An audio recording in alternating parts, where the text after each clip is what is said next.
बिस्मिल्लाहिर्रहमानिर्रहीम। अस्सलाम वालेकुम। आज पुलिस के पास एक इंतहाई अजीब रिपोर्ट दर्ज कराई गई। ये रिपोर्ट दर्ज करवाने वाली एक 35 साल औरत जिसका नाम रोबीना था उसने करवाई। जब काफ़ी देर इंतज़ार के बाद उसकी बारी आई तो वो आहिस्ता चलती हुई महसूस कुर्सी तक पहुंची। जी फरमाइए, बावर्दी मुलाजिम ने उससे पूछा। पहले तो वो हिचकिचाई मगर थूक निगलते आहिस्ता आवाज में गोया हुई, मैंने एक जिन के खिलाफ एफआईआर लिखवानी है। मुलाजिम ने चौंक कर उसकी तरफ देखा। गालिबन उसे इस औरत की ज़हनी हालत पर शुबा हुआ था। अच्छा, लिखवाएं।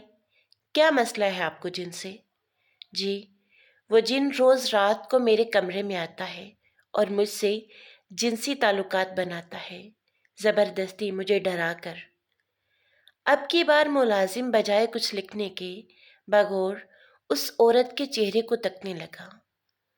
उसे समझ नहीं आ रही थी कि क्या लिखे और क्या ये जो कह रही है ऐसी सूरत हाल में किस किस्म की कार्रवाई की जाएगी। खैर, एफआईआर लिखी गई और जब इस केस की छानबीन की गई तो हकीकत खुली कि रबीना अपने वालिदैन की इकलौती औलाद थी और निहायत लाडली, मगर वो शुरू से ही थोड़ी कम फहम और सादा मिजाज थी। पढ़ाई तो वो कर ही ना सकी, एक तो कुन ज़हन और दूसरा उसे पढ़ना लिखना और स्कूल की पाबंदियाँ पसंद ही न थीं। वालिदैन खुद भी अनपढ़ थे तो उन्होंने रोबीना की पढ़ाई की तरफ भी कोई तवज्जो न दी। ऐसे ही लाड प्यार में बचपन गुजरा। बाप माहाना अच्छा कमा लेता था, उन्होंने रोबीना को किसी चीज़ की कमी न होने दी। रोबीना अब बचपन से लड़कपन में दाखिल हुई तो अचानक माँ कैंसर जैसे मूजी मर्ज में मुब्तला हो गई। कैंसर आखिरी स्टेज पर था, लिहाजा वो जांबर न हो सकी। रोबीना की ददियाल ननियाल में चंद एक रिश्तेदार थे जो कहीं दूर रहते थे। अक्सर कई साल बाद वो गांव का चक्कर लगाते। माँ के मरने के बाद रोबीना का वाहिद सहारा उसका बाप था।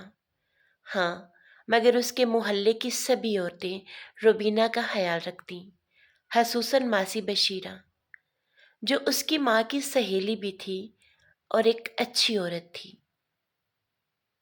चंद एक साल और गुजरे तो मासी बशीरा ने ही दौड़ धूप करके रोबीना की शादी करवा दी। चूंकि रोबीना कम मकल थी तो मासी बशीरा ने लड़के वालों को मकान और जायदाद का लालच दिया तो वो शादी के लिए मान गए। मगर ये शादी ज़्यादा देर न चल सकी और रोबीना को तलाक हो गई। बाप बेटी के गम में बिस्तर से लग गया और फिर वो भी रोबीना को भरी दुनिया में तन्हा छोड़कर अल्लाह को प्यारा हो गया। अब रोबीना बिल्कुल तन्हा रह गई, मगर इस कड़े वक्त में मासी बशीरा ने बहुत साथ दिया। रिश्तेदार कुछ दिन तक तो उसके घर पर रहे, फिर अपनी अपनी मसरूफियात का रोना रोते वापस अपने घरों को हो लिए। अब रात को मासी बशीरा रोबीना के साथ सोती और उसकी तमाम जिम्मेदारियां सब मोहल्ले वालों ने मिलकर बांट ली। कोई खाना दे जाता, किसी के ज़िम्मे उसके कपड़े, जूते और दूसरी ज़रूरत की अशिया थीं। मुख्तसर ये कि अहले मोहल्ला ने उसका भरपूर साथ दिया। ऐसे ही आम से दिनों में जब मासी बशीरा की बेटी, जो कि दूसरे गांव में ब्याही थी, वो शदीद बीमार हुई तो मासी बशीरा उसके पास चली गई। अब रात को रोबीना घर में तन्हा होती। सब आस पड़ोस वालों ने उसे तसल्ली दी कि जब भी उसे रात के किसी भी पहर उनकी ज़रूरत पड़े तो वो बिला झिझक उनको आवाज़ दे ले। मासी बशीरा को गए दूसरा दिन था। रात के 2 बज रहे थे जब रोबीना की आंख आहट से खुली تو اپنے سامنے ایک بھیانک شکل دیکھ کر اس کی چیخ نکل گئی، مگر کسی آہنی شکنجے نے اس کی چیخ کا گلا گھونٹ دیا۔ وہ انتہائی کرہت آواز میں اس کے گرد اپنا گھیرا تنگ کرتے بولا، میں ایک جن ہوں اور تمہیں چیخنے چلانے کی ضرورت نہیں ہے۔ اگر تم نے شور کیا یا کسی کو کچھ بتایا تو میں تمہیں جان سے مار دوں گا۔ وہ بیچاری ڈر گئی اور وہ خبیث اس سے جنسی زیادتی کرتا رہا۔ 2-3 دن ہو گئے، وہ مسلسل رات کو اس کے پاس آتا، اس سے جنسی زیادتی کرتا اور اسے ڈرا دھمکا کر چلا جاتا کہ کسی سے کچھ مت کہنا۔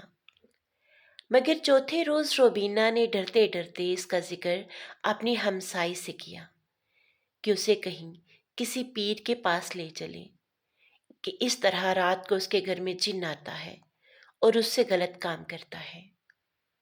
ہمسائی نے اس کی پوری بات سنی اور اس سے کہا کہ وہ پولیس میں جا کر رپورٹ کروائے۔ یہ پیروں والا کام نہیں ہے، تاکہ پولیس اس جن کو پکڑے، کیونکہ ہمسائی جان گئی تھی کہ جس طرح یہ بتا رہی ہے وہ کوئی بدگماش انسان ہی ہے جو اس کی معصومیت سے فائدہ اٹھا رہا ہے۔ رپورٹ درج ہوئی۔ پولیس کے ایک دو ملازم روبینہ کے گھر آئے۔